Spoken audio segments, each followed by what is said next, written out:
Welcome back to Screen Sports' exclusive live coverage of the Copa America and part two of a double-header in the port of Valparaiso. Barely time for the crowd to digest Colombia's narrow win over Ecuador. Then two of the other three sides in Group B begin their challenge for South America's biggest football prize. The countries involved in this game: Bolivia, the landlocked country in the center of the continent, and Uruguay, the smallest country in South America, but with one of the biggest footballing reputations. It's a new-look Uruguay side. They've come here to Chile without any of their European-based players. Francescoli, Sosa, Fonseca and company have been left behind with an eye to moulding a new, young and home-based squad, working under the management of Luis Cubilla, one of the most successful men in South American football. He's had great success at club level with the Paraguayan side Olimpia, and this is the young and relatively inexperienced team that he's named for the start of the Copa America campaign here tonight.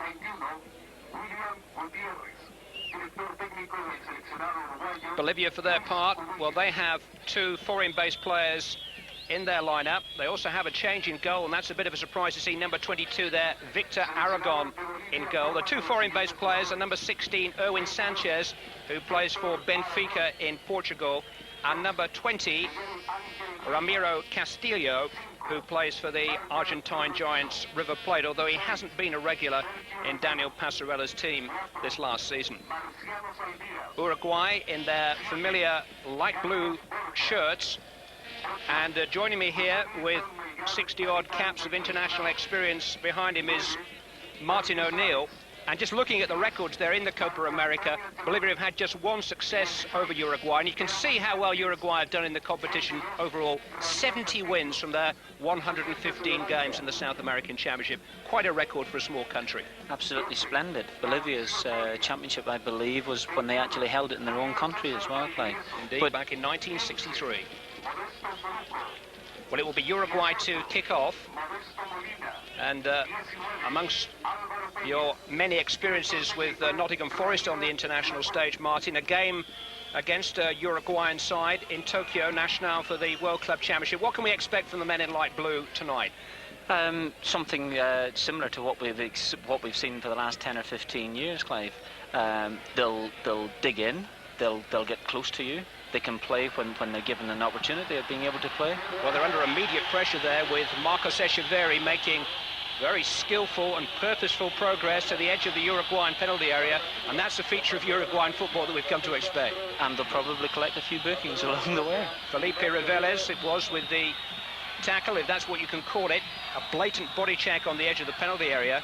But Echeverri, a strapping striker from the Bolivar club, signalling his intentions very early in the game, and within the first minute we have the first chance to see what Bolivia can come up with from a free kick situation. Number 4 with his hands on his hips there is Marciano Saldias, the Oriente central defender. He's forward from the back. Echeverri is there too, with the long hair, with his back to us. The ball driven straight into the wall by Erwin Sanchez. Saldias trying to set up Suarez, but Uruguay, given that early scare, just beginning to regroup. Match 2 in Group B of the 1991 Copa America. Uruguay, the Copa specialists, against Bolivia, one of the real long shots of this year's competition. But such is the part that this game and this tournament plays in the lives of South Americans that everyone sets out thinking it may just be their year. And certainly Bolivia have made a very promising start. And here's Echeverri again. And again, his skill to the fore. Support at the far post from Rimba, but he couldn't get the required knockdown. And Uruguay are able to clear their lines.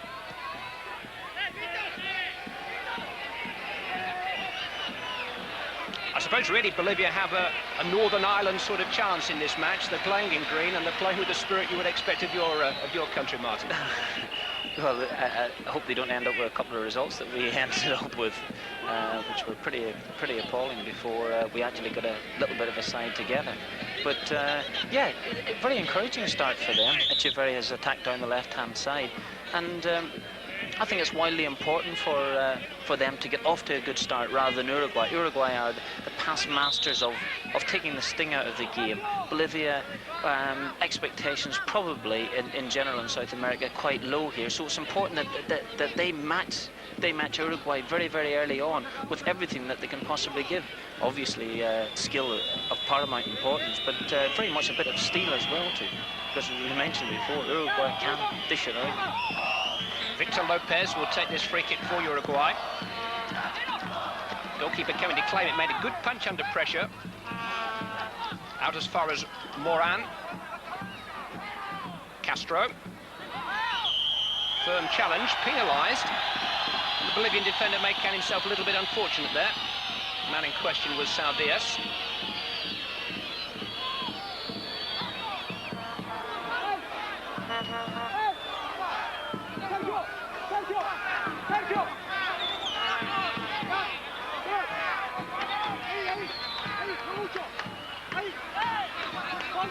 Moran is number 8, standing over the free kick. Number 7 is Fraquia. He takes it. Asked an awful lot of nice coming forward, and really Aragon didn't get a proper shout. I think that's what he's complaining about from the defenders around him, because clearly he could have let that ball drift over the dead ball line and away for a goal kick, and that's an unnecessary corner to concede. 4 minutes played here in Valparaiso. Uruguay in the light blue strip, 0. Bolivia in green, 0. Corner which Fraquia will take.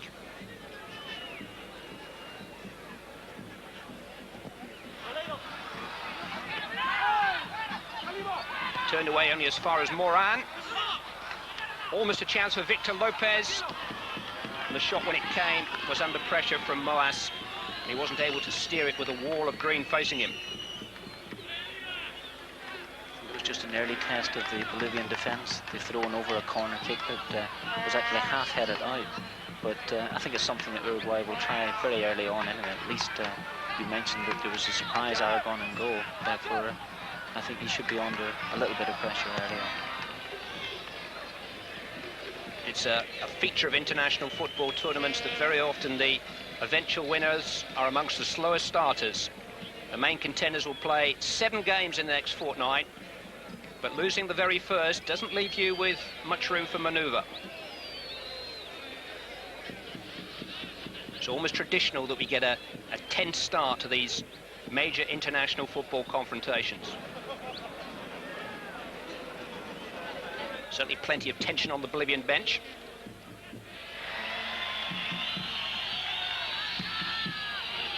Plenty of excitement amongst the Bolivian commentators here.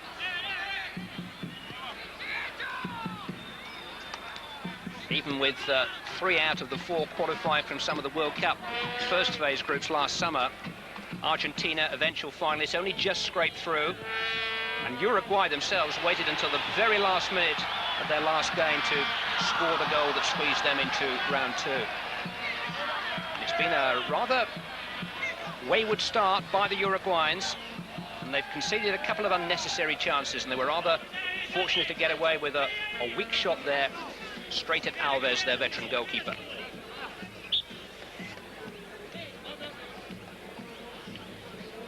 Miguel Rimba of the Bolivar club taking the throw for Bolivia.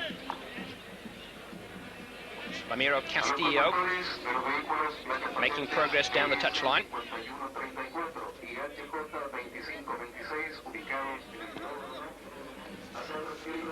Good close control by Echeverri. And he's won a free kick off Ferrufino, off Castro, I should say.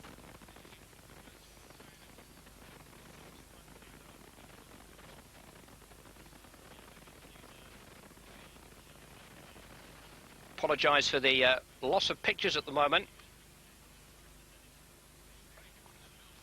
We've had just 7 minutes of this Group B game. Uruguay 0, Bolivia 0.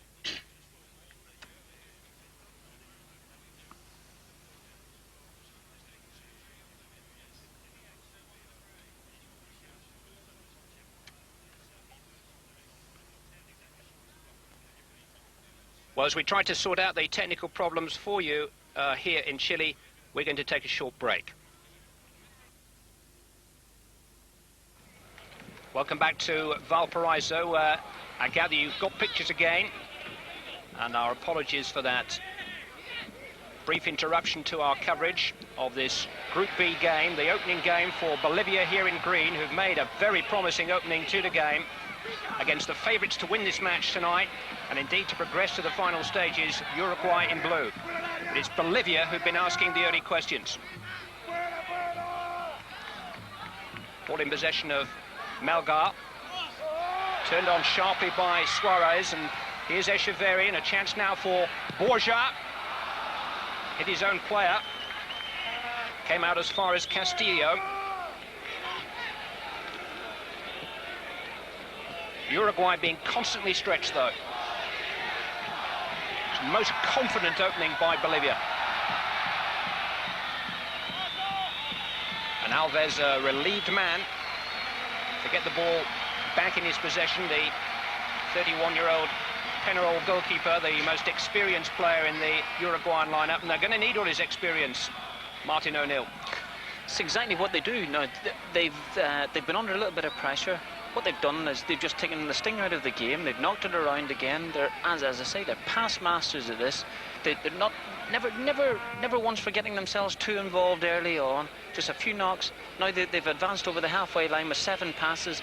It's unfortunate now that we could have done with Bolivia making a challenge at this particular stage, but as I say, the confidence of Bolivian players must be well and truly up now. They feel that that Uruguay, they've had a look at them for 10 or 15 minutes. They've done most of the press in Bolivia themselves, and they'll feel that they're reasonably comfortably in here.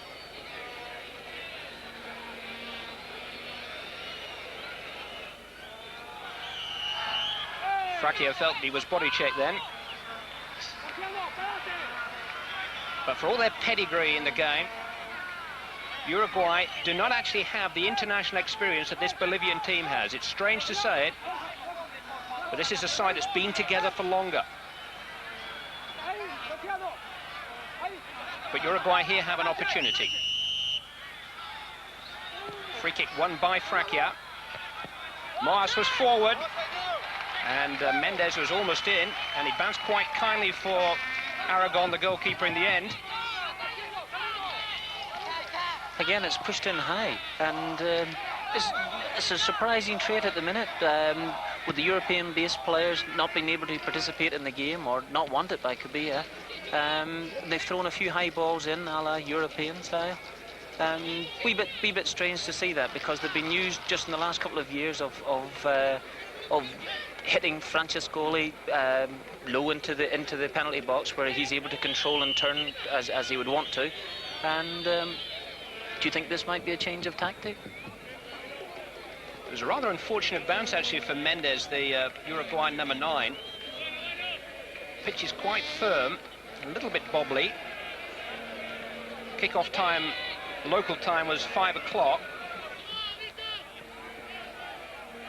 And here we are in the throes of the South American winter.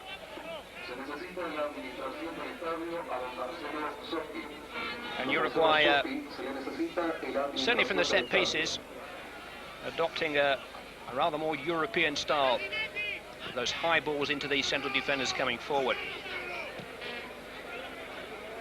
They're just beginning to settle now.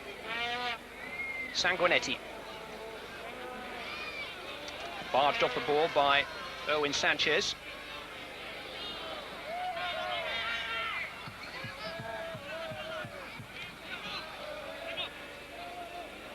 Pintos Saldana.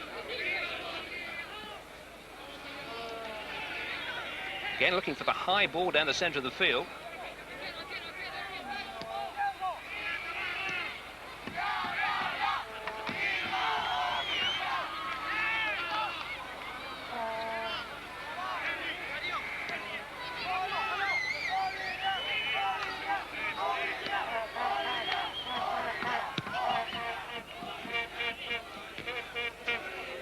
Draw for Group B has put a lot of onus on Uruguay to start well. Their first 2 games against the 2 least fancied sides, Bolivia and then Ecuador. They could and really should have 4 points tucked away before the group favourites, Brazil, make their entry onto stage on Tuesday, and a goal behind. Bolivia take the lead, and that has been coming. And Uruguay have got plenty to think about now. Suarez, the goal scorer. Extravagant celebrations. And this is more than the travelling Bolivian supporters could have dreamt about. Echeverri again involved in the build-up, but sneaking forward from the back, it was Rimba who set it up, and Juan Betis Suarez who scored. It's an absolutely superb goal. Great through ball by Rimba. And I thought he may have decided to take it on, but he swept a superb ball across the penalty box. And there it was, Uruguay left absolutely splay-footed for that one. And it's nice to see it. It's a goal that they thoroughly deserved in the first 15-20 minutes of play. And Uruguay now really up against it. And they certainly don't look like one of the weak sides of the group on the evidence of the opening 17 minutes. The goal came in the 16th minute. It was scored by Suarez of the beautifully named Blooming Club. And Bolivia are certainly blooming at the moment, although they now have a problem of their own. And it would have been a very big problem had Marcelo Francia made a better contact with that headed chance. And it's a far more open match than we've seen in the tournament so far. And I think it's Bolivia's willingness to go at Uruguay which has made it so. That was an absolutely great chance there for Francia. Great chance for him to put Uruguay right back in the game. Those kind of chances don't come along too often, Klein.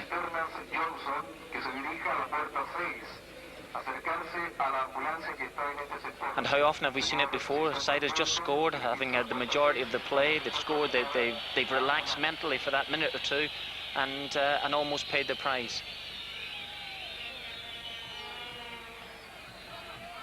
But Bolivia lead by a 0-0 here in Valparaiso. And it's their throw-in, which Saldias will take. Castillo.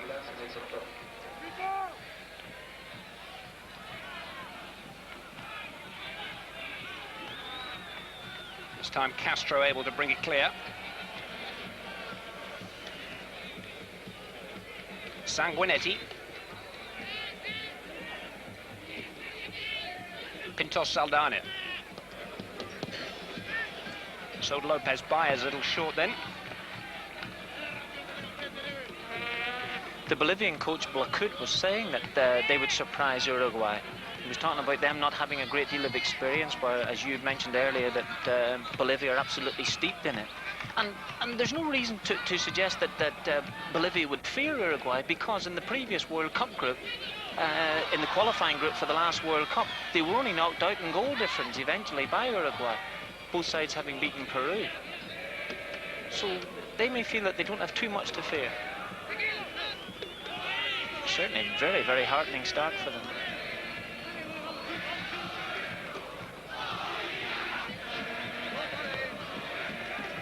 Throwing them which Rimba will take.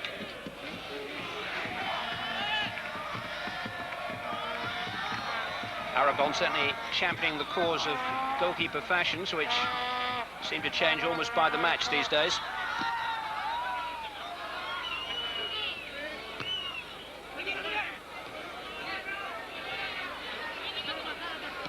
Francia trying to force the ball on. Victor Lopez, well dealt with though by Ferrofino. He's a very strong and robust customer.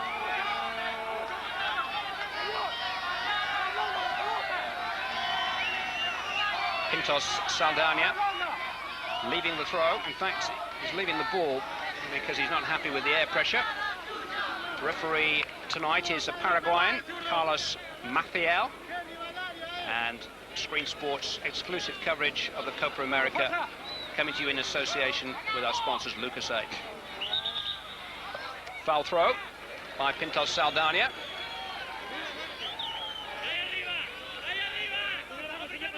He got a new toy to play with, a new ball, but he needs a new throwing action.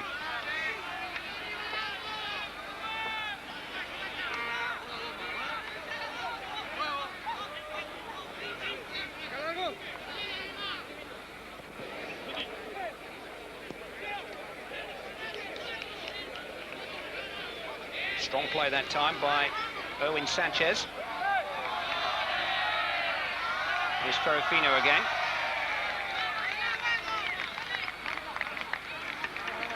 Uruguay and Bolivia are really a league or two apart in status on the world football stage. And yet, as Martin was saying a moment ago, only goals difference separated them at the end of the World Cup qualifiers 2 years ago. Bolivia so nearly made it to Italy. And all that happened recently enough to have maybe put a question mark in the minds of their opponents tonight. It's a familiar story worldwide. The gap between the famous and the not so famous is continually closing. And further evidence of it with the scoreline here after 22 minutes of the first half. Bolivia 1, Uruguay 0.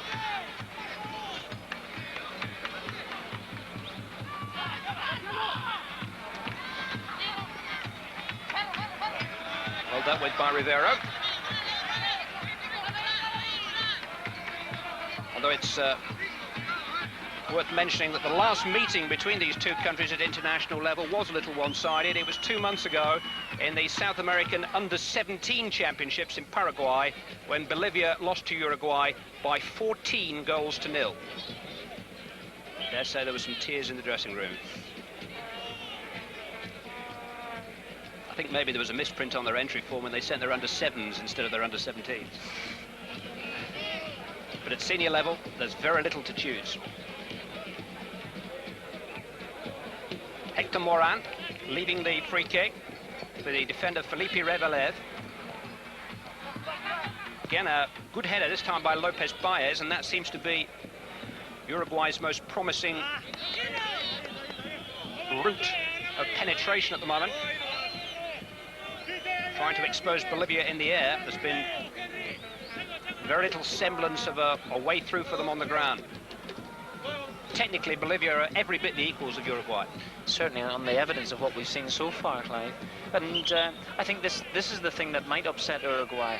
Because they are basically a young side who have just gathered themselves together over the last 8 or 9 months, then it's difficult to develop a pattern. And what they didn't want to do is obviously concede an early goal to Bolivia. They didn't want to concede an early goal to anyone, so that they could get a little bit of confidence themselves. I think young players then their expectations are probably, because it's Uruguay, the expectations of the national side is very, very high.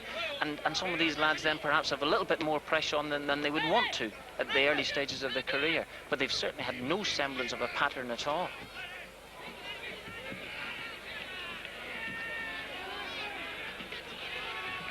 Sanchez, tackled that time by Sanguinetti.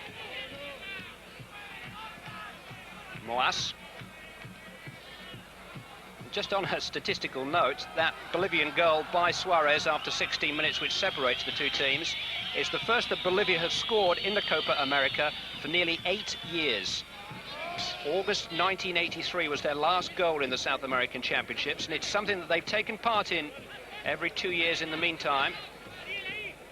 They didn't win a match in the tournament during the 80s. So what a success it could be for them tonight if they can hang on or maybe even improve on the goal lead that they hold here in Valparaiso. And they have another opportunity here. Sanchez almost breaking clear. Cisaldias. Given away rather tamely by Sanchez, but Lopez Baez is unable to capitalise.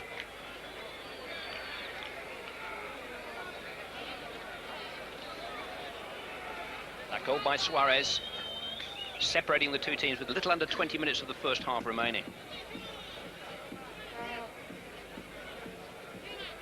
Fraquia. Might just break here for Mendes. And the first really anxious clearance that we've seen by a Bolivian defender.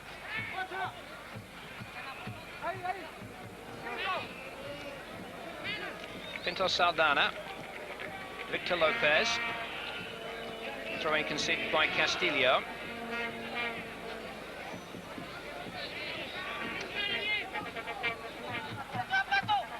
Again, some success in the air. And this time, the reward is a corner kick to Uruguay.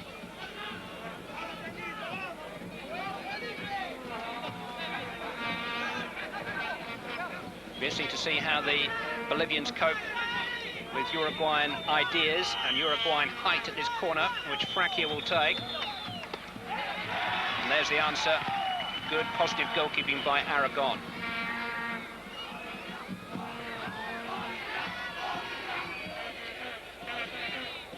Echeverri finding Castillo.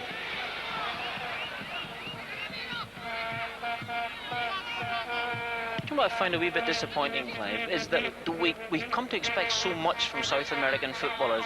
The ability to kick a dead ball, free kicks, corner kicks, and to be able to almost place it within a millimetre of where they want to put it. And that has been disappointing. Watched the game last night as well too. Free kicks, there was nothing exceptional at all. Not as if they've worked out for ages and ages on these particular things. And so far, all we've seen Uruguay from corner kicks and free kicks is just knock it in there. There was no real pace in that corner kick. It was knocked into obviously an important area, but no real bend on it, as if it was going to cause a problem, if it was going to get off some defender's head. And that's been a disappointing aspect of the games I've seen so far. But I'm going to generalise. I feel that away back from the days of great Pele and Garrincha, free kick seem to become a thing of well, we'll line one up and just let's have a go. Yeah. Do you remember Ida? He was almost taking goal kicks, you know, having a crack at them. Concern here for the Bolivians because Ramiro Castillo is down. It didn't look to be a tackle with any real devil about it. He's obviously had the back of his ankle clipped. Now, is that Carlos Valderrama or is that a Valderrama lookalike? Former, I think. He's done his job this evening in Valparaiso. Colombia having beaten Ecuador in the earlier game, and now in this second match in a double-header here tonight, Bolivia leading Uruguay by 1-0. And that's great news for the Colombians, because if Uruguay do lose this, then they would automatically become the favourites to qualify from this group with Brazil. But it's a long way off yet, and Bolivia may yet have a say in things. Another promising attack building with their goal scorer Juan Suarez. Little loose from Rimba. Echeverri.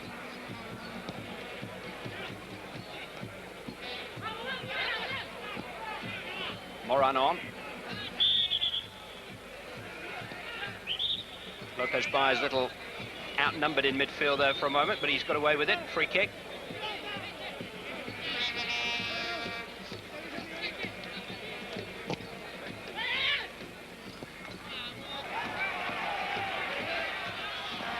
A little bit more pace and zest about Bolivia.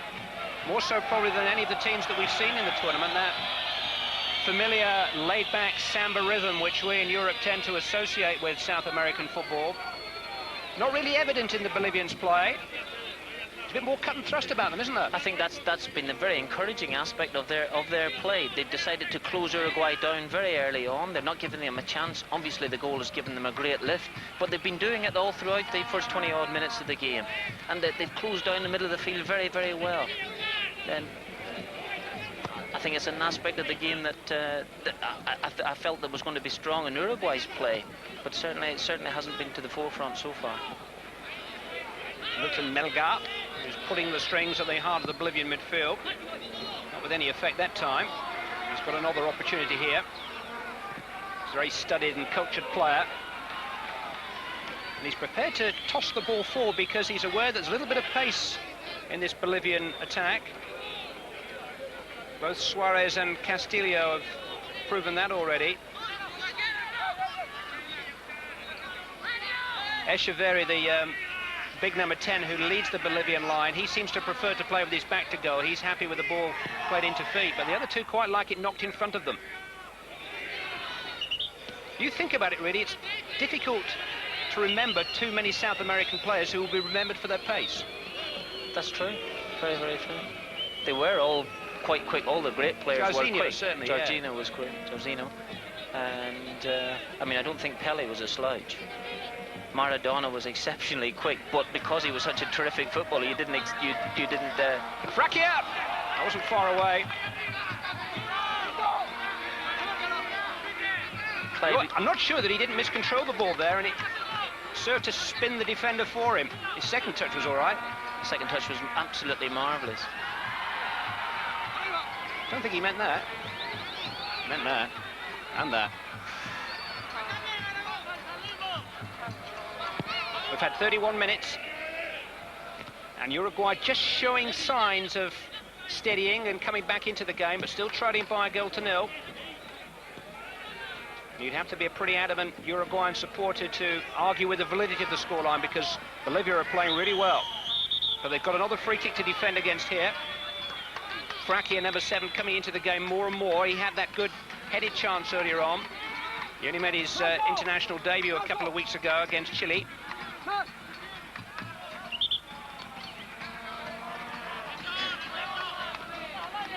Free kick taken too quickly for the liking of the Paraguayan referee.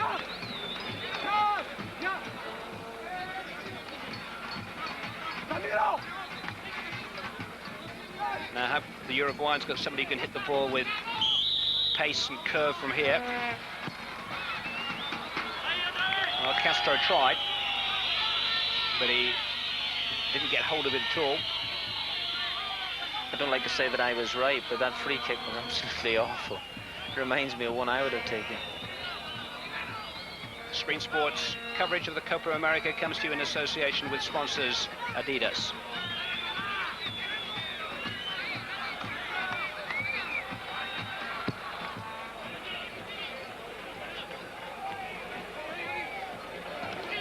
Pintos Saldana. Again, good tackling up by the Bolivians in midfield. Carlos Borja that time. He's 33 years of age. But surprising what a goal can do for aging legs.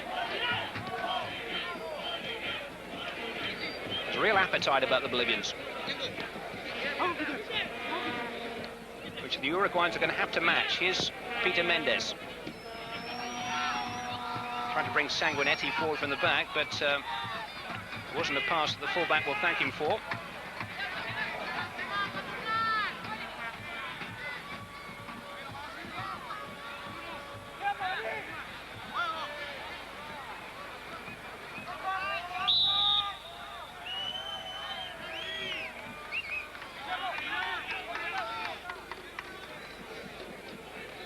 Bolivia are just going through that little phase here at the moment. I think that getting their breath back, good early start for them.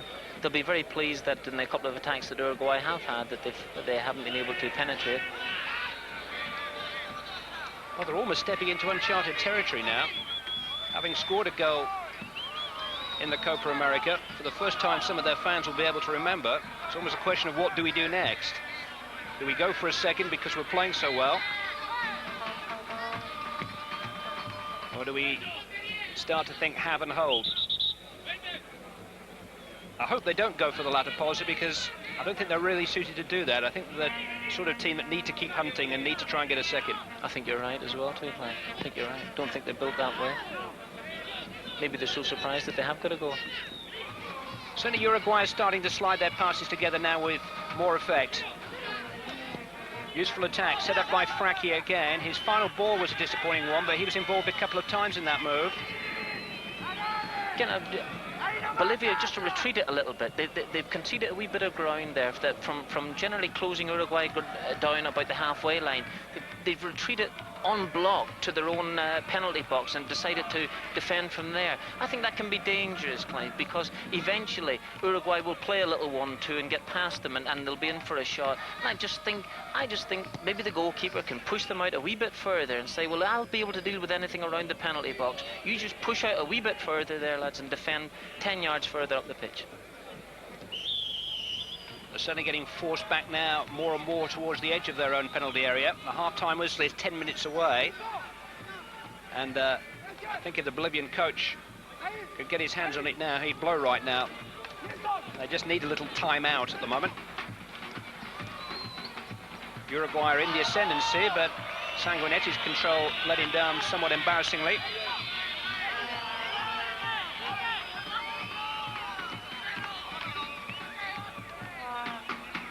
We are, of course, in the depths of the Southern Hemisphere winter, mid-season for most South American footballers. One or two have actually been complaining about the cooler weather down here in the south. But for Bolivia, the major change is in altitude. Their capital, La Paz, is at 12,000 feet, even higher than Mexico City. Strange things happen to footballs and footballers in such rarefied air. Bolivia away is not a fixture that the others look forward to. But this week it's Bolivia who are playing away themselves here in Chile. They're historic rivals. The two countries fought a war over access to the sea a century ago. It's not a home from home for Bolivia in any sense. On a lighter note, when I hear the word Bolivia, I can't help thinking about the Butch Cassidy and Sundance kid film. It's where they died, isn't it? Paul Newman and Robert Redford stepping off a tree and having travelled from miles and miles from Texas and saying, "So this is Bolivia," with hens running around in a hen run. Well, Uruguay must be wondering if they've done enough homework on Bolivia at the moment. They're being pressed back again. Held up well by Castillo, and a good run for the back. Borja, he squeezed across in. There's a chance here for Castillo. Echeverri was in too, but it was neither quite one thing nor the other. It was neither close enough to Echeverri to get a vital touch, or close enough to the far post to really bother the goalkeeper. That was an excellent build-up, despite the missed kick from the corner flag. It was a nice little touch on, and I thought just a wee bit harder shot here might have done the trick. He's actually miscued the ball completely. Lovely touch there. Absolutely. By Mendes. By Suarez, I should say, the goal scorer.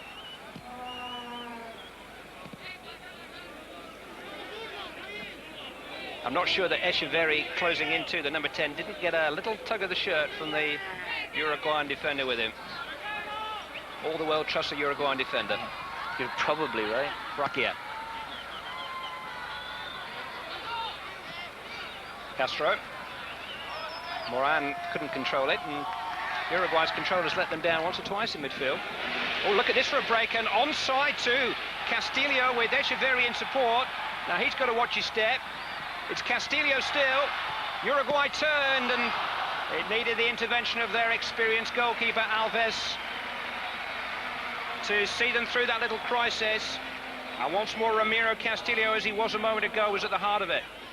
Eventually, it was lovely skill by Castillo, super skill, but that wasn't, I think he might just have been able to shovel it across the penalty box early on. Outside of his right foot, perhaps, and possibility of Echeverri maybe just getting the toe poke before any of the Uruguayan players could get back again. Just thought a lovely skill eventually, and he forced the save from the goalkeeper, and I suppose that's not too bad. But it was a reasonable chance, I felt, Clive. Yes, certainly when the two went clear of the offside line, Uruguay did quite well to regroup and regather their ground and make it difficult for Castillo. But as you say, the turn that he took just gave them an extra second, didn't it? Just the first time I know that the ball has just veered a wee bit away out of the penalty box for him, but I think it's a matter of getting it under control pretty quickly and making your way into the penalty box. The Bolivians seem to have found a second win here in the closing 6 minutes of this first half. Game chased by Rimba.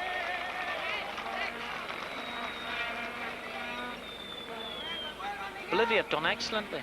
I mean, they've obviously started as underdogs, although they probably didn't think that themselves. But their attacking football has been full of ideas, full of invention. And I think that will be, as you mentioned earlier, Clive, their best chance. There's no point in them sitting on a 1-0 because they may not be able to hold out. And I've been in the game a long, long time. I don't know how you hold out for a 1-0 or a 0-0. I just don't know how.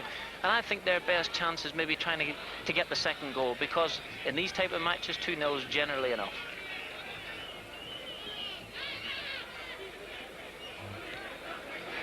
Headed by Ferrufino. Victor Lopez.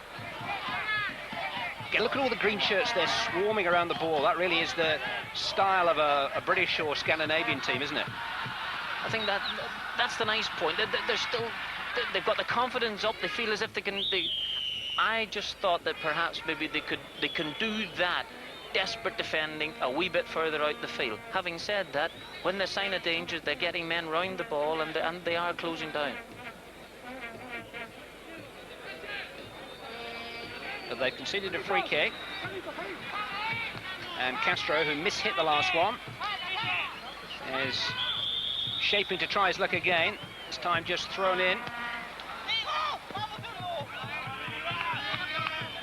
Well, we said it on half a dozen occasions that the Uruguayan defenders, like Big Moas there, coming up from the back, have caused one or two problems at the set pieces. the only thing about it is this here, that the free kick, when it's taken, is far enough out of the area for the goalkeeper not to worry too much. As long as there's a proper challenge by the defenders put on then they can always maybe get the second ball. And I think Bolivia have coped pretty well with that type of free kick.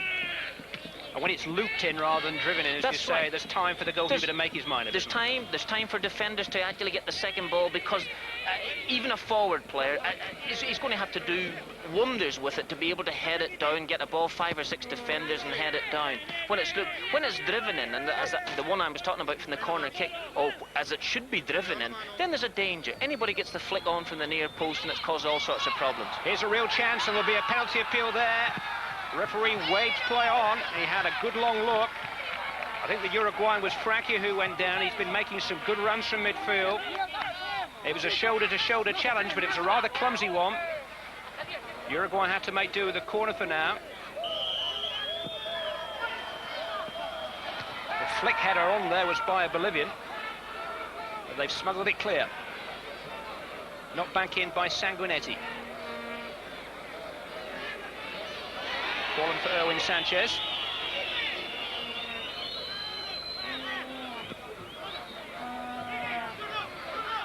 Victor Lopez coming into it more. Useful ball. Good firm header too by Reveles. Good save by Aragon. Element of surprise about the shot. I think it was Sanguinetti who was steaming in on the edge of the penalty area. Nicely set up for him by Mendes.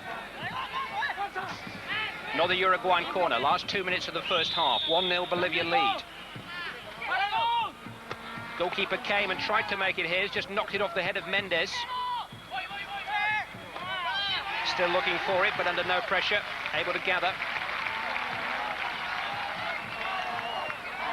He's the second choice Bolivian goalkeeper, and he's come through his first big trial pretty well so far tonight. He's 90 seconds away from a breather.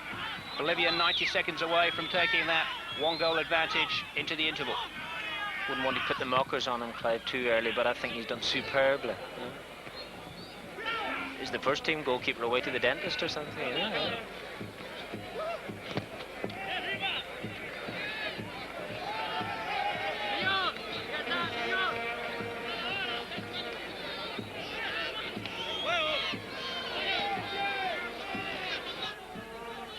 Castro. Taken on by Victor Lopez. Seems to want to take on a man too many sometimes, Victor Lopez. Frakia and Castro far more economic in their use of the ball. They're happy to move it on first touch. Victor Lopez always wants 2 or 3.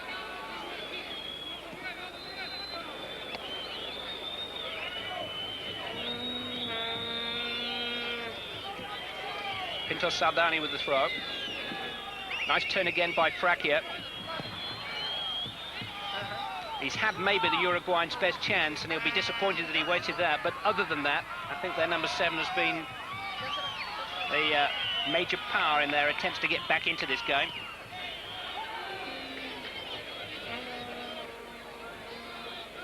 Reveles. Sanguinetti getting forward again. Here's Castro. Just a little bit too long for Lopez Baez. It's been a good first half, and I think why it's been a good first half is that Uruguay have had to come out and try and play. They found themselves a goal behind. Bolivia have shown excellent qualities when they've been able to get forward. And as I say, that it's left for an intriguing second half, because Uruguay are desperate to get something from the game. A match that probably they would have expected to have won.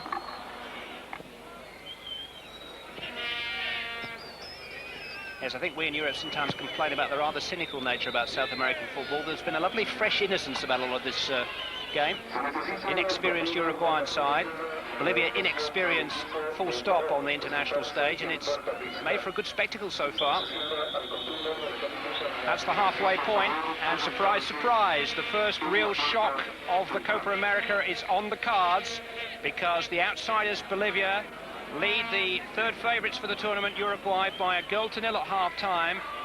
Richly deserved lead, an excellent goal scored after 16 minutes by Juan Betty Suarez.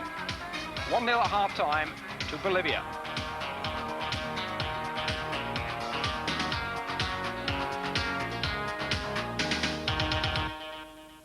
The Copa America live and exclusive for you on Screen Sport. Half-time in the second match here in Valparaiso tonight, and the first surprise of the tournament is looming, with the outsiders Bolivia leading Uruguay by a 0-0 at half-time, and Uruguay being moved to make a substitution. Victor Lopez has gone off, and on for the second half comes the Nacional striker Edgar Borges. So the Uruguayan coach Luis Cubillo wasting no time in trying to provide some fresh momentum for his team. He's only recently taken over. In fact, his brother Pedro was in caretaker control whilst Luis steered the Paraguayan club side Olimpia to another Libertadores Cup final. Indeed, it was here in Chile that their hopes were dashed by the Santiago favourites Colo-Colo.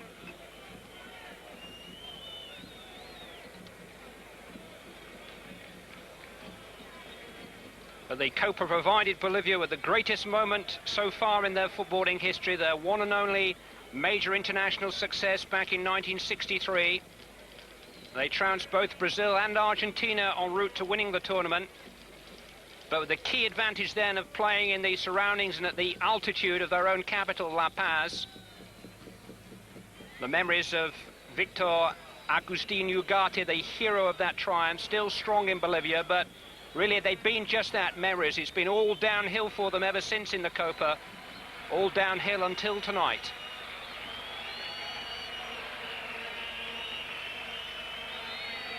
Confirmation of the substitute. There's the newcomer, number 13, Borges. Bolivians coming back onto the field here in Valparaiso on the Pacific coast. The only two games to be played here in Valparaiso, the rest of this group in the seaside resort nearby Vina del Mar. That's where Brazil will come into the action in a couple of days' time.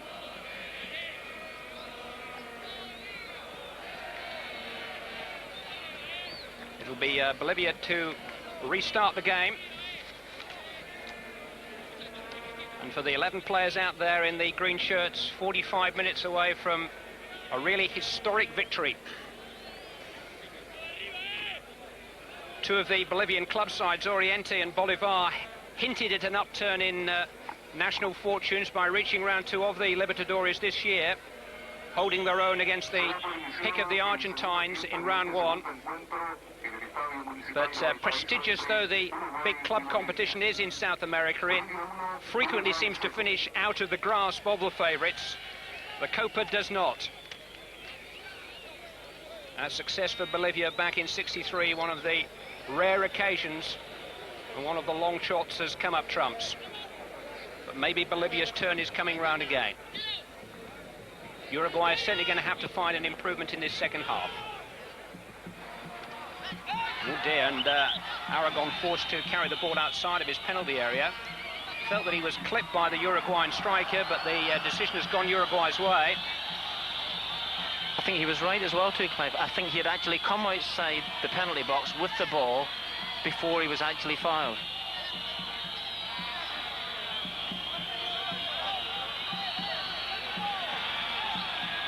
There are going to be some minor theatrics before this free kick can be taken. Everybody wants to have their say. Now here comes the goalkeeper, forced into emergency action. Ball in hands outside the box. Yeah. The handball before the foul, which was by Lopez Baez.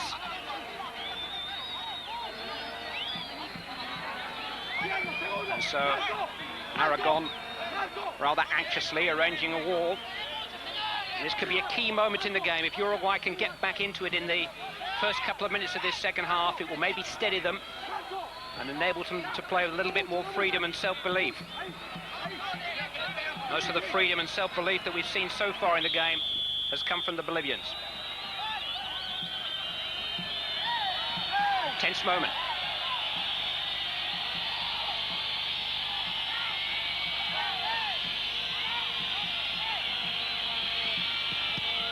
Nicely worked. But the hint of surprise, the substitute Borges early into the action, not enough to undo the Bolivian defence, the wall holding firm, and Aragon in trouble.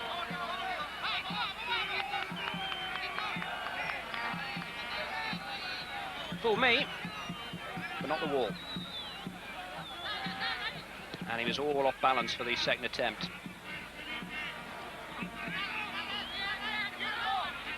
It's a nice idea. The shot itself eventually was very, very poor. Don't want to labour the point, but it seems to underline what we were talking about earlier, the dearth of quality in the free kicks. And ideas, really. And ideas, absolutely right.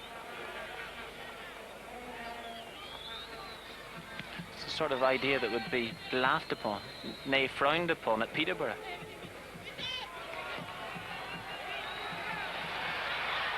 Good pace being shown there by Echeverri. Took the ball a little bit close to the goalkeeper, Alves, but he's still got an opportunity. And Reveles did well there to stand his ground and stay on his feet long enough to concede the corner. But Marcos Echeverri, who's got a little bit of the movement of Thomas Scuravi about him, he's a big, strongly built player, but he's got good close control and a little bit of pace there. He's won the corner.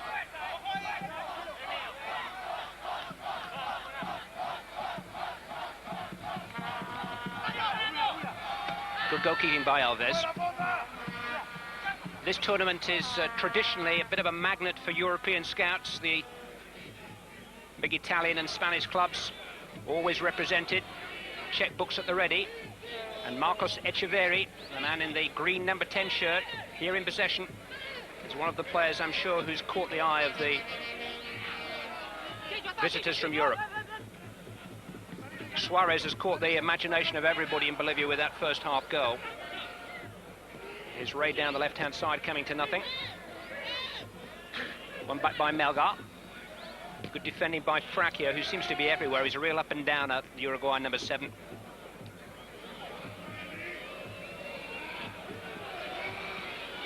Castillo.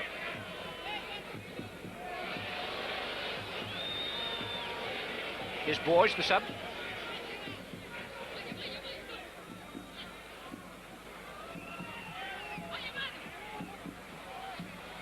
Sanguinetti being encouraged to get forward from fullback, something that his opposite number Rimba has done to such effect for Bolivia in the first half.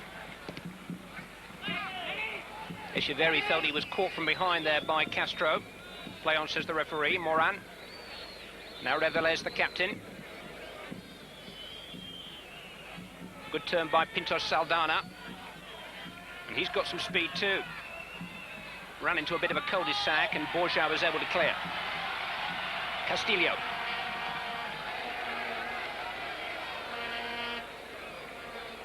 Really exciting tempo about this game. Moran.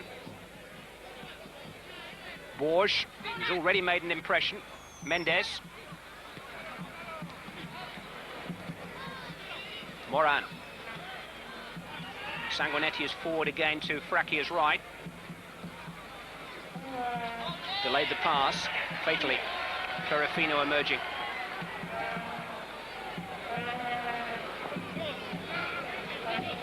Suarez, the goal scorer.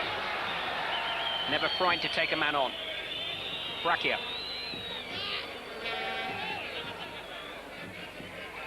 There's a good deal of belief in themselves up front for Bolivia, and we'd mentioned earlier anyway that this is probably their very best chance. I mean, they defended well enough too, but feel that if we could get a second goal here just into the second half, that would make things, well, almost out of the way for Uruguay.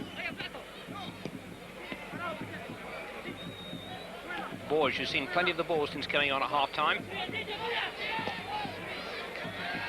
That's the way that Bolivia want to see him heading back down the field. Echeverri, and that is the first offside of the game. Neither side playing with a sweeper, both with flat back fours, but that's the first time in the game that we've had an offside.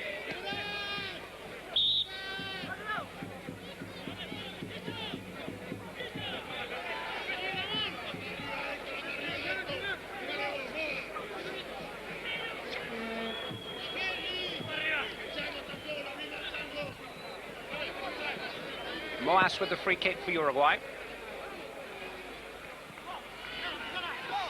Lopez Baez. On the corner. 7 minutes of the second half gone. Bolivia leading Uruguay by a goal to nil. Frakia will take the corner for Uruguay, who have again brought Moas, the tall central defender, forward from the back, number 3.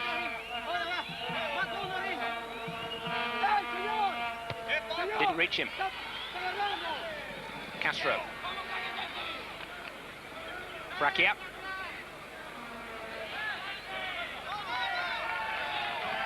Throw-in has gone Bolivia's way. Bolivia have started the second half the way they started the first half. They've been quick into Uruguay. They've not given them any time to settle again. I feel that this is their best chance. You've got to keep this tempo going for as long as possible. I know that eventually they'll get tired, but they do have the advantage of the 1-goal lead. Sharp interchange then, but well seen by Saldias. Here comes Echeverri. He's got support from Suarez, but he may not need him. Good tracking by Moran. But this fellow Echeverri is an exciting talent. It's been 2 excellent runs he's had in the second half.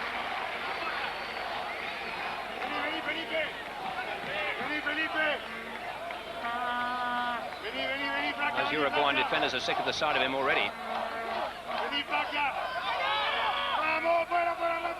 Corner which Erwin Sanchez takes. A little bit of space for Melgar, which he couldn't make the most of.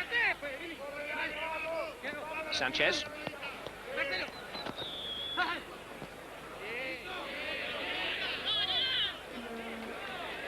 This is the 4th match in this season's Copa América, and we haven't yet had a second half goal. Something that Uruguay are going to have to change if they're to get the sort of start anticipated of them. Second half is 9 minutes old.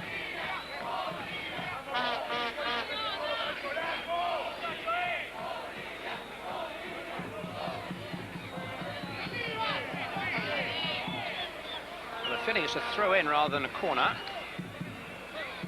And I have a feeling Echeverri knew. Saldias will take it.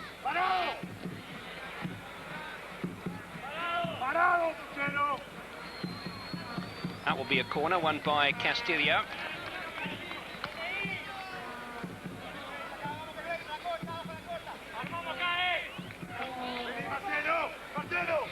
Owen Sanchez, who is in the Benfica side, which won the Portuguese Championship last season. Nicknamed Platini.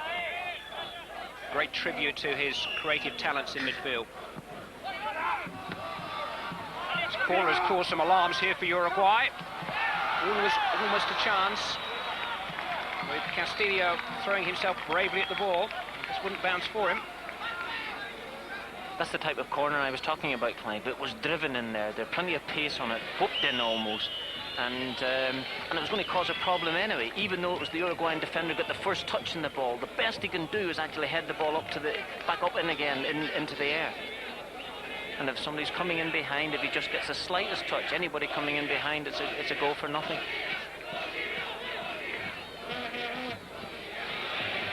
Here they come again with Castillo.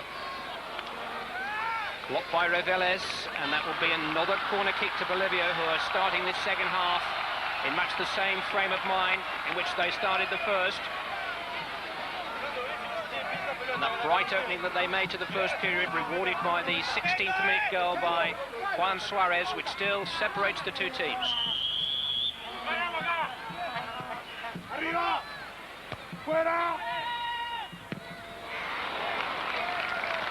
Looks optimistic in the extreme. The Bolivians maybe feel their luck's in tonight.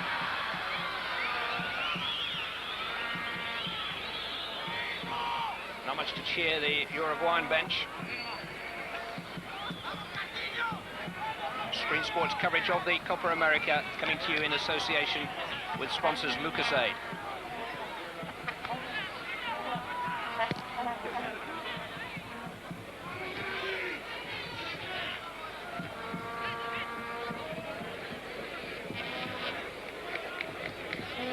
finding Castillo.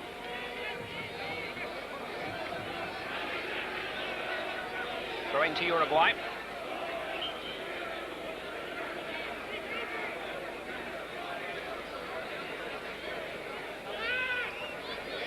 Moran was tumbled, and the referee deciding against applying an advantage rule there.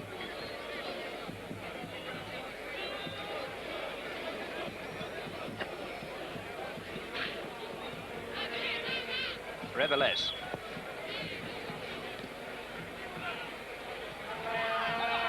This is Borges, the substitute. Made space for himself well. Couldn't shake off Carlos Borja. Fraquia. Nice move. Ooh, there was a chance there for Sanguinetti, the fullback, arriving late on the scene. The cross, I think, was meant for Peter Mendes. But again, it was the number 7 Fraquia who inspired the chance. But he's done very, very well to volley it in the first place, because the Bolivian defender was right up against him. But had he been able to keep the ball on target, it would have absolutely sailed into the net. I was just about to say, I'm glad I didn't, Clive, to you, that for the most part, Bolivia have defended very, very well. They've kept Uruguay at arm's length. And the second half tempo, I was just beginning to think that Uruguay thought, well, what can they do to break the Bolivian defence down? Castro's shot took a deflection. I think it'll be a corner. Fraquia trotting out to take it. Again, Reveles and Moas are forward from the back. Number 3 Moas, number 2 Reveles with the red captain's armband. It's towards him, and he's got his touch on, and a smart save by Aragon. I don't know how much he really knew about it. Just the faintest of touches from Peter Mendes. His call being in the right place at the right time. Didn't know very much at all about it, but he stood up well to it, and whatever was going to beat him had to be into the corners. Again, it's just a wee dicky time here at the minute for Bolivia. They've handled most of what Uruguay have thrown at them. They haven't been able to get comfortable possession themselves here for the last 5 minutes, and Uruguay have had their best spell of the game. It really is a fascinating game.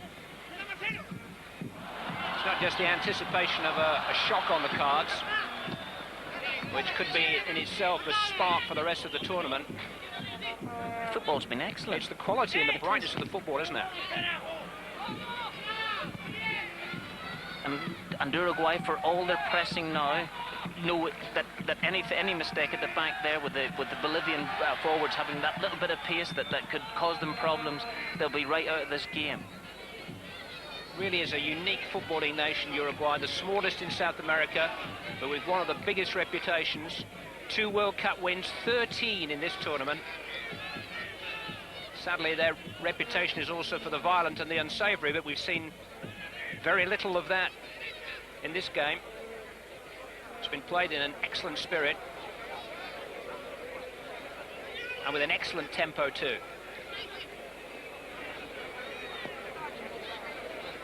They made a rather limp showing in the World Cup finals. It was the subject of an official inquiry.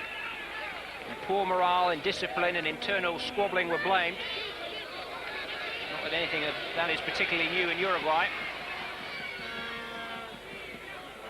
But it was maybe what prompted the coach to leave out his European-based players for the moment, feeling that some of them had more say in team selection than the team selector, the coach. Well, not now, they haven't. But the men that Uruguay have put faith in here, this relatively untried side, still got to come up with something. Maybe here with Mendes. Bolivia are now defending at the stretch. No way though for Pintos Saldana to go. I think the introduction of Borges has given them a great lease of life here. He's been nice and tidy, likes to take players on, very, very strong, can hold the ball up well, and looks quite a handful. Plays for Nacional, one of the most famous teams in South American football. A team indeed which you played against for Nottingham Forest in the World Club Championship more than a decade ago. They're in again here. And that was brave goalkeeping by Aragon, getting in at the feet of Lopez Baez. And he's certainly showing signs of being in considerable pain there. I think Lopez Baez had to go for it. He definitely had to go for that one. Is it what? In fact, it wasn't him that caught him, it was the other attacking player coming in. But even he had a stab at the ball. Yeah, I'm not terribly sure that he's paralysed anyway. I think it's one of those types of incidents that when you're doing well, Clive, Peter Shilton has a habit of it. You're doing very, very well in the game. Things are going splendidly for you, and you've tipped a few over the bar, and then suddenly somebody comes in and taps you in the ankle. And it's not only is it your ankle injury, it's now your knee, and it's up your hip. So just a nice wee excuse for you next time round. I hope Peter's not listening to this. You know? But Aragon's had a splendid game so far, and I think he'll feel that, well, I can stay down here for a minute or two. I'll get a wee bit of sympathy from the lads. They'll come over and tap me in the back again and say, "You're doing brilliantly, lad. Just keep it going." And if there's a stretcher being called on for him here, it'll be the last game I'll be doing. Yeah, there's always a question mark in the back of your mind, I guess, with the Latin temperament. He's got a chance to put a new film in. Actually, if Aragon is being very clever here, a little break is just what Bolivia need, because Uruguay were just starting to impose themselves again. Very much so. We're 18 minutes into the second half now. That one goal lead that Bolivia hold is deserved, but it is the most slender of leads. And I think the left thigh was the last part of his anatomy, which Aragon rubbed. In fact, if I could have lip-read Ferrofino there in Spanish, I think he was saying, "Stay down, Aragon, for another minute or two. Give us all some time." Screen Sports coverage of the Copa America coming to you in association with sponsors Además. And potentially the biggest story yet in the 1991 tournament, with Bolivia in green leading Uruguay by 1-0, and a little over 25 minutes now remaining here in Valparaiso.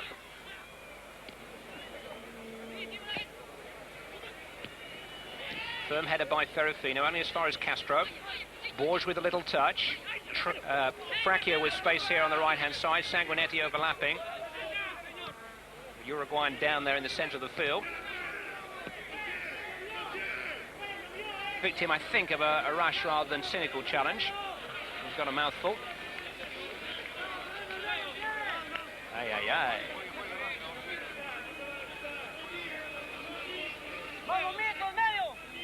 It was Castro who forced the ball forward. Borges who got a little touch on. Castro who tried to force the mistake. Oh, and I think there might just have been a little forearm there. Yeah. Pushed into his face.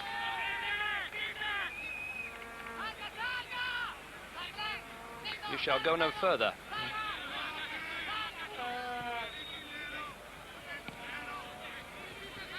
Aragon chewing away quite confidently now. Got the swagger of a goalkeeper in form.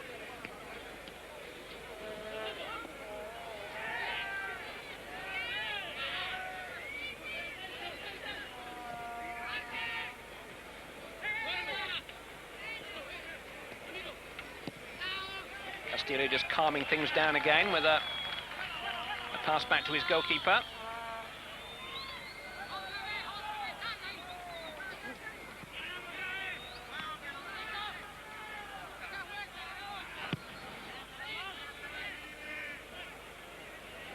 Bolivia lead. Approaching the halfway point in this second half. Fracchia for Uruguay.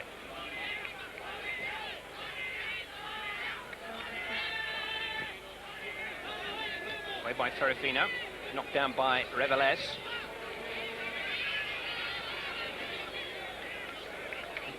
Again, Pintos Saldani with absolutely no time to bring the ball under control and assess the options, because immediately there was a Bolivian player putting him under pressure.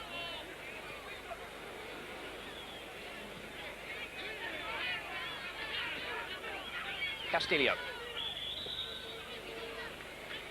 Hampered illegally.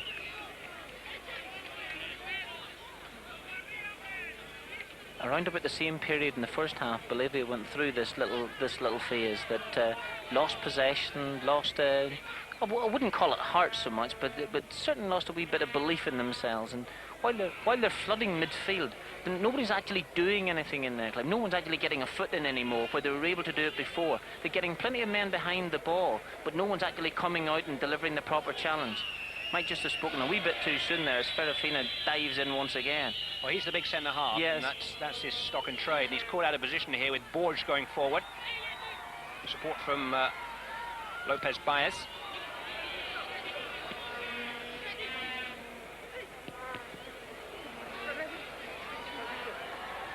But it's Uruguay's turn to hustle Bolivia out of their stride. Really is almost impossible to overstate what a surprise result this will be if it remains the same. I liken Bolivia's chances to maybe that of a Northern Ireland in the early stages. It's that kind of status on the South American scene, maybe the equivalent of Switzerland, say, in European football. The odd success way back in their history, but really they've been cannon fodder for the big guns of South American football in more recent years. I think there's maybe a little bit more money in Switzerland than there is in Bolivia. Although there's an equal amount of my money in both countries. I saw the slips in your back pocket.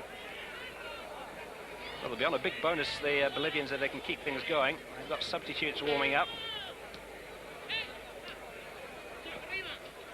Our coach must be wondering what to do next.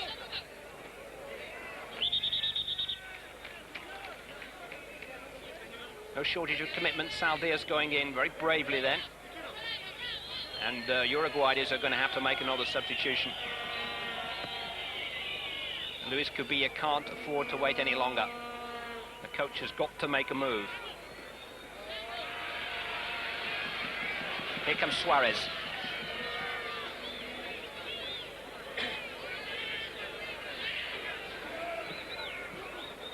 Echeverri, from whom we've seen relatively in the last 10 minutes or so. He's had an excellent game. Service has just dried up a little bit to the Bolivian front men. It's coming back as they can clear it. They've just got to try and get a foothold, establish base camp again in the game and build from there. They're just giving it away a wee bit too often there for their own liking. But Echeverri can always turn things. Oh, it was an interesting cross, and it might still come off. Well, Suarez couldn't believe that there was another chance coming his way. Castillo trying to resurrect the move. Firm drive from Rimba. I thought it was a terrific ball by Echeverri. There was nothing else on for him. He didn't decide that he thought, well, there's no point in running any further here. He's delivered a little tantalising little ball here. The goalkeeper doesn't know whether to come for or not. I thought Suarez, if he had stayed on his feet, would probably have stuck it in. It was much a teaser for his teammate as it was for the goalkeeper who was chasing it across the face of his goal.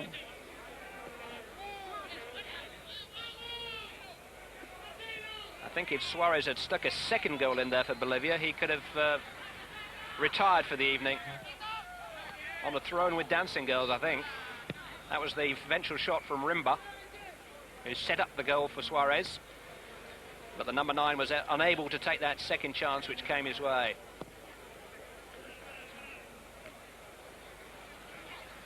And here's Fraquia, tireless into Uruguay, and cause a great cross.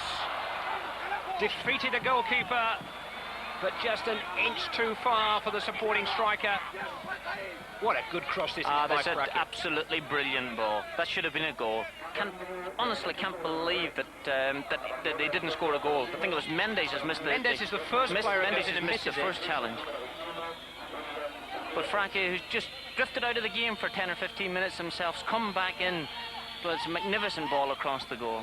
Alvaro Gutierrez is the substitute. And it's Lopez Baez who's gone off for number 10. Alvaro Gutierrez is a midfield player, plays for the Bella Vista club. That should have been the equaliser. And the new boy has got just 18 minutes to make an impact and square the game. The end of Lopez Baez's night.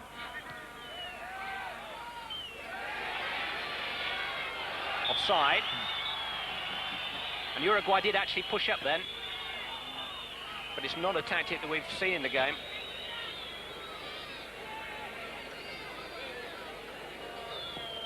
It's actually come from a nothing situation. There was a sort of there were 3 green shirts around the 1 blue man, and he was able to break clear for it. Really, a defender was as likely to score as an attacker there. It needed a touch from anybody. That's a horrible situation for a defender when you're facing your goal and a ball's whipped in like that. Here's Borja, I think, as the one who just got that final touch on the far post, but at the stretch couldn't turn it goalwards. But if you work on the assumption, Clive, that there will not be too many of those opportunities in the next 18 minutes, then Uruguay could rue that missed chance.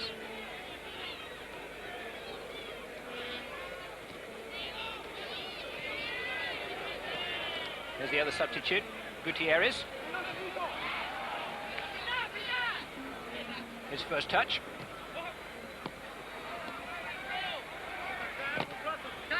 Nature's played by Sanguinetti. Got his decision. His little worker, the Racing Club fullback. 2 right backs have both had excellent games. Miguel Rimba for Bolivia.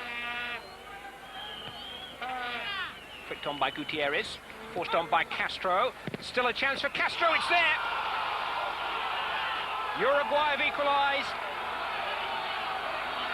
And that's what it means to them. 17 minutes remaining. And Ramon Castro, with the help, I think, of a slight deflection, has scored the goal which will save Uruguayan blushes and really sets us up for a fabulous climax. Yes. Bolivia got into a bit of a mess. They couldn't get it clear at all. Castro's just come through a few bodies. You're absolutely right. It has got a deflection. Goalkeeper's been a wee bit onside. It's a big one. Yeah. And you would say that it was on the cards for the last 10 minutes. I think Bolivia have just gone to sleep. They haven't been able to get a grip in the middle of the field at all. And Uruguay have deserved the equaliser. Fraquia now. Another chance, this time for Mendes. The substitute Gutierrez in there. Corner kick given. And Bolivia now rocking. And Uruguay must sense that, having taken so much punishment in this game, it's they who've got their man on the ropes. And that this may be the time to apply the knockout punch. Goalkeeper came a long way and was impeded, and he's got his free kick. And that's welcome news for Bolivia.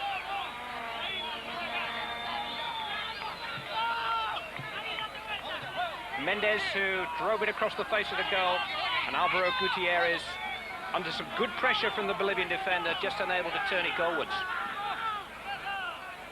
I feel a bit sorry for Bolivia. You know, they played very, very well for long periods in the game. Uruguay have up gear, as they had to, really, to get themselves back into the game. What's been a wee bit disappointing as far as Bolivia are concerned is the fact that they haven't been able to get a grip at all, Clive, in the middle of the field. They've been giving the ball away far, far too often. Here's Borja. His shot deflected, this time for a corner. And that man Borja has caused them all sorts of problems. Just his introduction itself has given Uruguay a lift.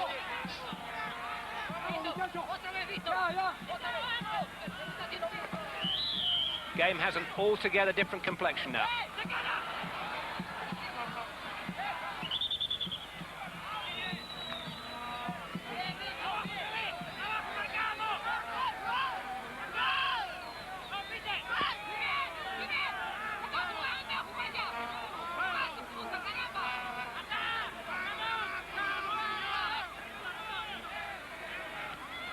Fourteen more minutes. Bolivia in green, 1. Uruguay in blue, 1.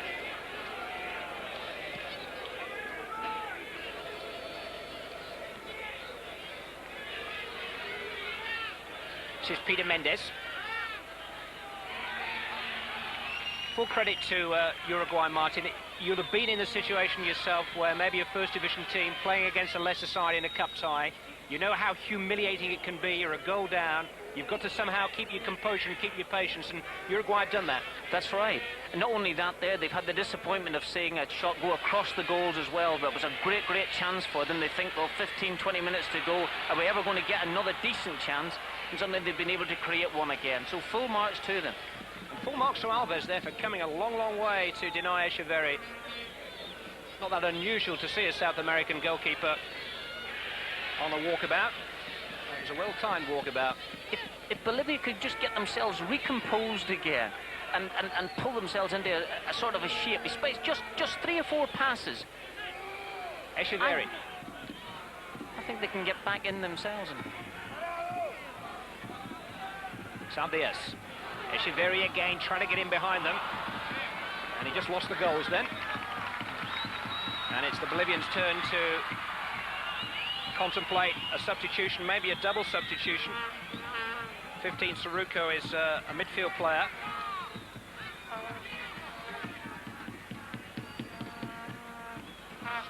He plays for the Blooming Club.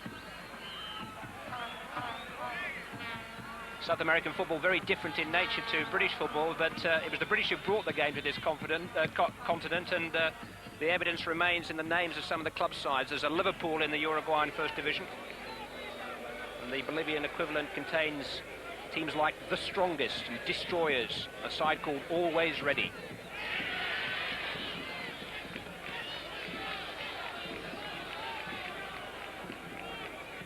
And it's a British sort of finale that we've got on the cards now. Real full-blooded stuff. It could still go either way. It's 1-1. The tireless Fraquia looking for Gutierrez to substitute. Little nudge in the back there by Sanchez. Uruguay just getting a wee bit more room, Clive. You know, being able to find their men. Sanguinetti committing his man there, and Sanchez, the midfield player, tracking it back, looked a little bit weary then. It was a tired tackle.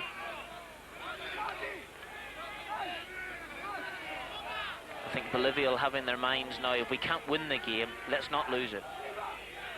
Well, if you'd offered them a draw at kick-off time, they would certainly have taken it. What is it, sir? Fraquia couldn't quite get it to move enough in the air. A rather lazy swing at the ball, trying to curl it round the wall.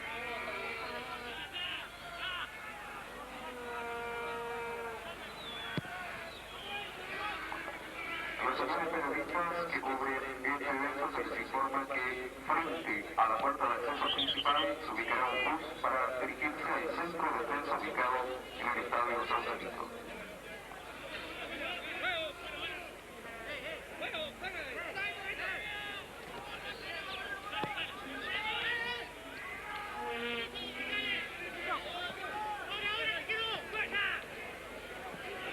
Echeverri. His control has been a constant highlight of this match, and a match of many highlights too.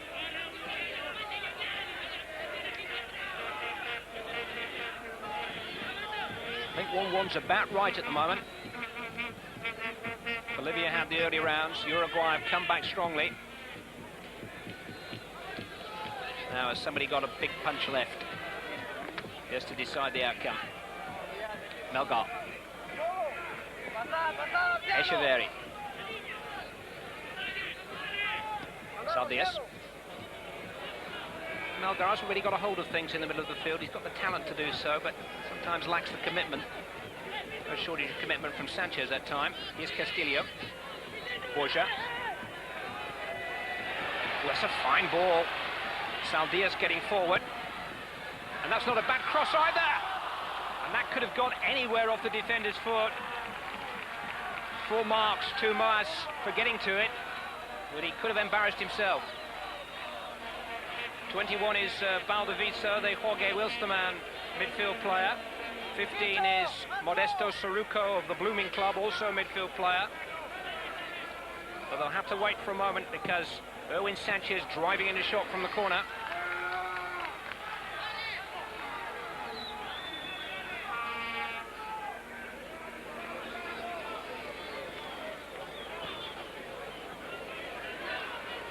Castro winning the ball back.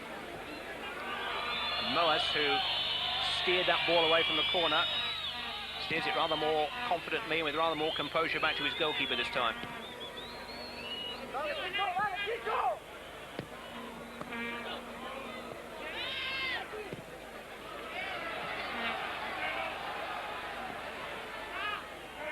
Suarez trying to stretch his legs once more. Sanguinetti's a strong little customer. Referee rather enjoying that tussle. Given the free kick to Uruguay.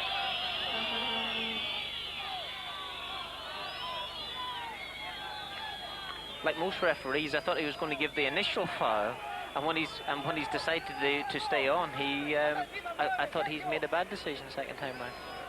But there's a magnificent ball in by Salidas. Again, it was just a fraction. It was a fraction again.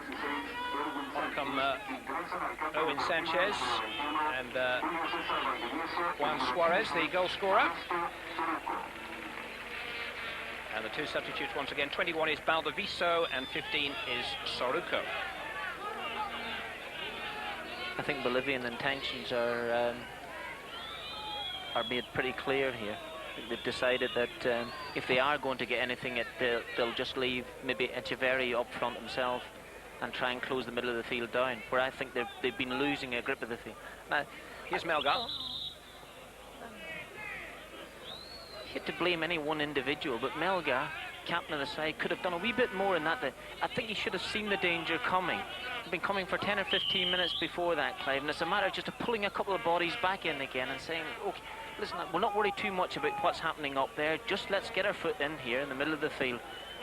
Yeah, he's the organiser, and they've just lacked a little bit of organisation at the critical time. Yeah. Gutierrez forcing the ball on. Now, is this the moment for Uruguay? Moran can't reach the return ball. It's strange that, because they were left on a 2-on-2 situation there, not for the first time this second half, where they look as if they've got their bodies behind, but nobody's actually picking up any particular player. And that causes a problem if something breaks loose to someone.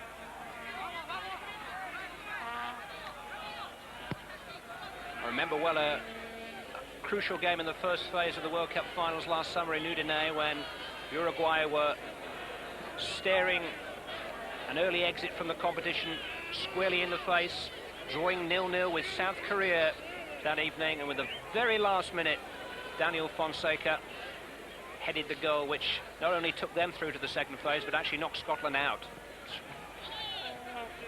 Now they got such a sting left in their tail tonight.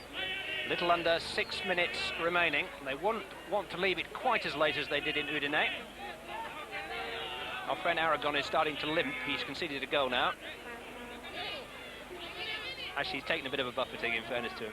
He has, actually. And he may have received a dead leg at that particular time, which is a nasty old injury. Particularly in the morning. It's when you really feel it. Of course, such is the schedule that Bolivia are back in action in just 2 days' time. A small matter of a date with the Brazilians in Vina del Mar. Be interested to see if he's recovered it from the morning after the night before.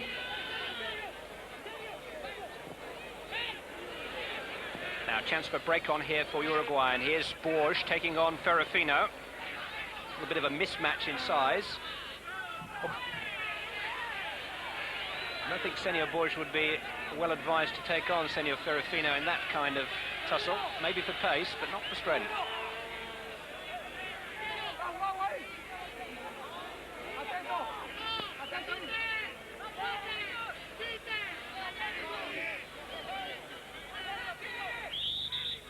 Foul throw.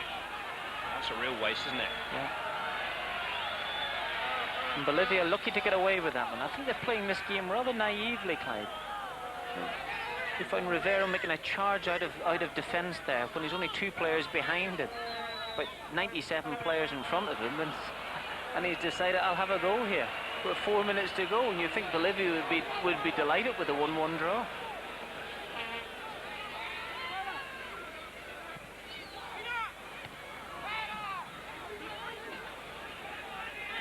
I think Uruguay would be relieved to draw the game, having been behind for so long, but really victory was expected of them, and victory is still within their grasp. They are certainly the more likely side to score in these last 3.5 minutes.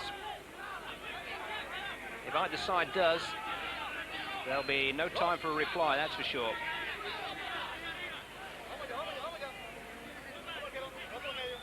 Bolivia don't look to be in a hurry. Aragon can't be in a hurry.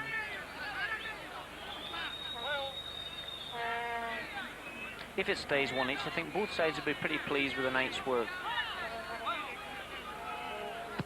I think Bolivia for the very reason that they would have settled for 1-1 before the game, and Uruguay because they've been behind for so long in the match.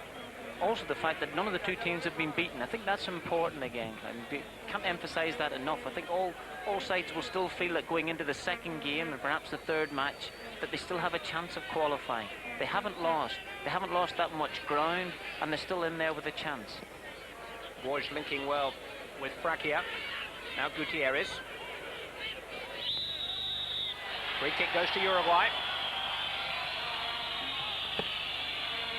2.5 minutes remaining. Coming down to the wire in Valparaiso.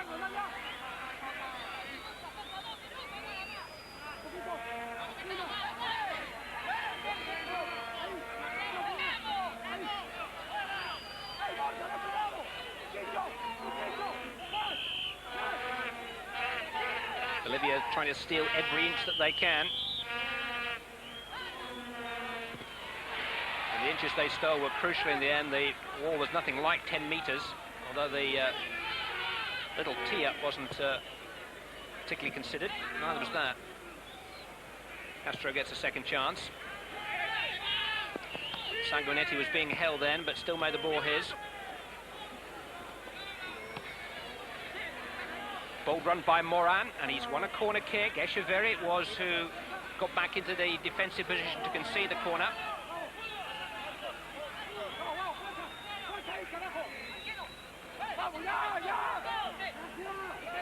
Uruguay would just love the game to go on for another quarter of an hour or so now. We're into the last 2 minutes though. Bolivia are holding out. Sanguinetti finding Castro. Offside flag. More through accident than design, I think, as far as the Bolivian defence were concerned. It's one of those situations where they didn't know whether to run out or run across. I think any running is a bit of an effort for most of them now. They've really put a lot into this.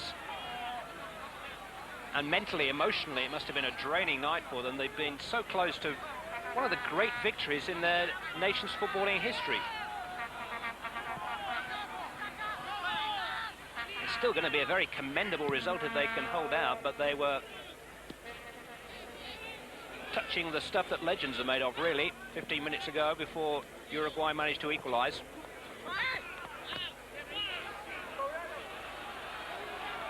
Now, can they still come back and find something more with Castillo? Not with that kind of tackle from Reveles.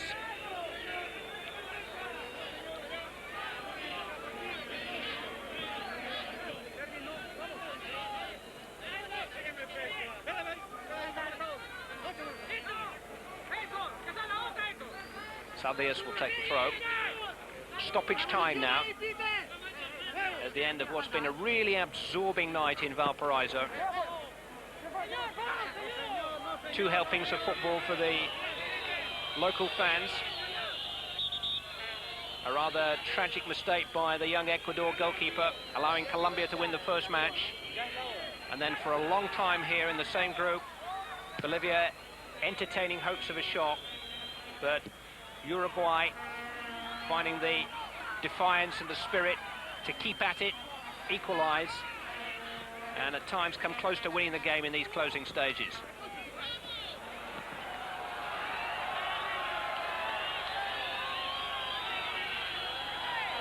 He's been the engine of the side tonight, Marcelo Fraquia.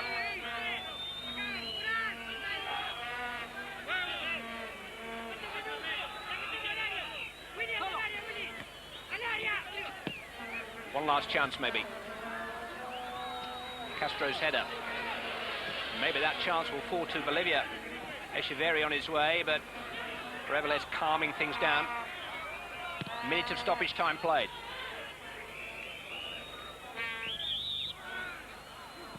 Free kick to Bolivia. Gutierrez backing into his man, Baldaviso.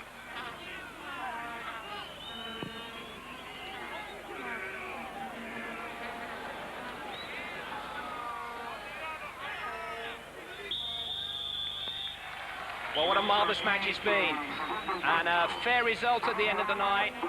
Bolivia were hanging on in the closing stages, but they've given so much to this game, notably the goal after 16 minutes by Juan Suarez, which for a long time looked as if it might be enough to see off Uruguay's brave efforts to get back into the game.